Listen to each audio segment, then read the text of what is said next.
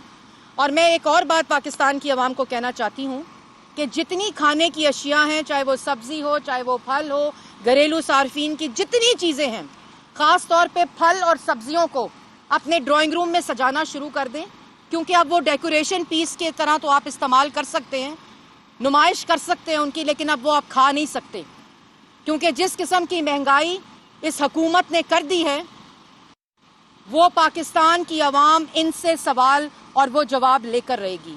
اور ہم پاکستان کی عوام کی نمائندگی کرتے ہوئے جس قسم کا رویہ پارلیمنٹ کے اندر، ریلوے کی کمیٹی اجلاس ختم کر دو، کمیونیکیشن کی کمیٹی اجلاس ختم کر دو، سائنس اینڈ ٹیکنالوجی کی کمیٹی اجلاس ختم کر دو، کیونکہ وزیر لاڈلے ہیں اور سوالوں کے جواب نہیں ہو سکتے. بتایا جائے کہ اسٹینڈنگ کمیٹی اور پارلیمنٹ کے اجلاس کو کیوں مؤخر کیا جاتا ہے. وہ اس لیے مؤخر کیا جاتا ہے کیونکہ وزیر اعظم نالائق ہے، نااہل ہے اور جھوٹا ہے، اور پاکستان کی عوام یہ جان چکی ہے.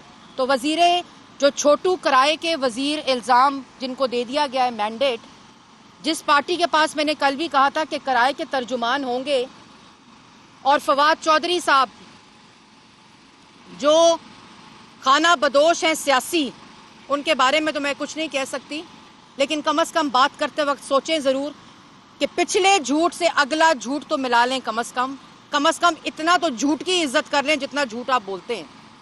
اور پاکستان کی بھی عوام یہ بات سمجھ چکی ہے، جتنی مہنگائی 3.3% مہنگائی سے 9.4% اس کا جواب دیں. 5.8 ترقی کی شرح جو کہ 3% پر آ گئی ہے اور ابھی اس سے بھی نیچے جانی ہے کیونکہ نالائق حکومت ہے. اس لیے یہ دوسروں پہ ڈالنا چھوڑ دیں. ہم بھی 2013 میں آئے تھے، ہم نے کوئی رونا نہیں ڈالا تھا، ڈبل ڈیجٹ انفلیشن تھی، اور جو ترقی کی شرح تھی وہ 2% پہ تھی. ہم نے نہیں رویا تھا، ہم نے پاکستان کی عوام کو ڈیلیور کر کے دکھایا تھا. اربوں کے پروجیکٹ لگائے، اندھیرے ختم کیے، سی پیک آیا، دہشت گردی ختم ہوئی، موٹر ویز بنے. آپ نے ایک اینٹ نہیں لگائی اور 16 ارب یومیہ قرضہ چڑھا رہے ہیں پاکستان کے اوپر. ایک اینٹ نہیں لگائی پورے پاکستان میں 9 مہینے میں. یہ ہے کارکردگی، یہ ہے نالائکی، یہ ہے نااہلی، اور یہ ہے بد دیانتی اور بد نیتی آپ لوگوں کے سامنے. کوئی سوال؟ محترمہ، سوال یہ ہے کہ کل سلمان شہباز سامنے آئے تھے کہ منی لانڈرنگ کے الزام ان کے شہباز صاحب اور ان کی فیملی پہ لگ رہے ہیں. فواد چودھری یہ کہتے ہیں کہ کسی ایک سوال کا بھی وہ جواب نہیں دے پائے اور پوری کی پوری فیملی جو ہے وہ گلٹی ہے، اس لیے ان کے پاس کسی سوال کا جواب نہیں ہے. دیکھیں، میں کل بھی اس کے اوپر ایک تفصیلی پریس کانفرنس کر چکی ہوں. یہ سوال وہاں بھی آیا تھا کہ شریف خاندان کی ڈکلیئرڈ ایسٹ فارمز جو ایف بی آر کے اندر ہیں، وہاں سے چیزیں اٹھا کے چوراہے میں ان پہ الزامات لگائے جا رہے ہیں. میں نے کل کہا تھا کہ ان پریس کانفرنسز کو چھوڑیں. آپ کے پاس پوری گورنمنٹ کے ادارے ہیں، آپ جس قسم کی انویسٹیگیشن کرنا چاہتے ہیں آپ کریں، آپ نے جو کرنا ہے آپ کریں. آپ کے سامنے ہم موجود ہیں. اور یہ جو الزام والی اب اسٹریٹجی ہے، لیکن مینڈیٹ دے دیا گیا ہے، انویسٹمنٹ ہو چکی گئی ہے، ٹیکس جو لوگ دیتے ہیں اس میں سے پیسے کروڑوں صرف اس مہم کے اوپر کہ دوسروں کو چور اور ڈاکو کرو، وہ شروع ہو چکی ہے. کل اس کی پہلی پریس کانفرنس تھی. آج چھوٹو الزام وزیر جو ہے، جن کی اپنی وزارت میں ان کے پاس کوئی بھی ذمہ داری نہیں ہے، ان کو الزام خان نے الزام لگانے پہ چھوڑ دیا ہے.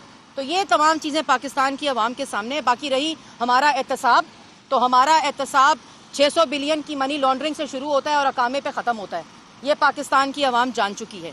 اگر ہم نے کھربوں کے پروجیکٹس لگائے ہیں، کوئی 1 روپے کی کرپشن، کوئی کک بیک، کوئی کمیشن آپ ثابت کریں اور اس کے بعد آپ بات کریں. اور یہ الزام ثابت ہونے سے پہلے لوگوں پر تہمتیں اور الزام لگانا بند کریں. اس تماشے کو بند کریں. مہنگائی کا جواب دیں. ترقی کی شرح کیوں کم ہو رہی ہے؟ یومیہ قرضہ 16 ارب کس طرح بڑھ رہا ہے؟ 80% گیس اور مہنگی ہونے والی ہے، بجلی اور مہنگی ہونے والی ہے. ان تمام چیزوں کا جواب دیں.